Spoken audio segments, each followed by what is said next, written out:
Հանուն ինչպիսի Հայաստանի եք ձեր ընտրությունը կատարել։ Հանուն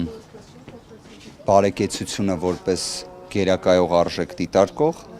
իրավունքը մշտապես գերակայող արժեք դիտարկող,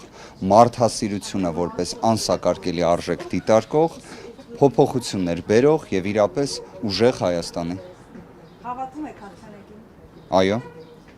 Հայաստանի ապագան ինչպես եք պատկերացնում։ Հայաստանի ապագան պատկերացնում եմ որպես ֆանտաստիկ մի երկրի ապագա, որովհետև թե մեր հասարակությունը, թե մեր Հայաստանի Հանրապետությունը դրան առավել քան արժան է, բայց իսկապես ամենաառաջնային հարցը, որ պատկերացնում ենք, դա բարեկեցությունն է, որ պետք է մեր հասարակությունում այլևս որպես խնդիր չլինի։ Իսկապես մեր հասարակությունը դրան արժանի է։ Խաղաղությունը պետք է լինի որպես իսկապես ելակետային մոտեցում, որին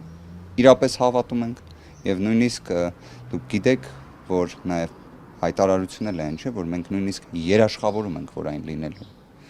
Իսկ ինչպեսին է լինելու շարքային հայ քաղաքացու կյանքը, ինչպես է փոխվելու կյանքը։ Պետք է լինի հենց իրապես շատ կարևոր եք ասում, կյանքը պետք է լինի փոփոխված։ Պետք է լինի փոփոխված, որտեղ վերջինս զգա պետության հոգացությունը ամեն օր եւ ոչ թե պարզապես բառերով, այլ իրական գետնի վրա փոփոխություններով, կոնկրետ ծրագրերով, որոնց ելակետը կրկին եմ ուզում նշել, պետք է լինի բարեկեցության ապահովումը։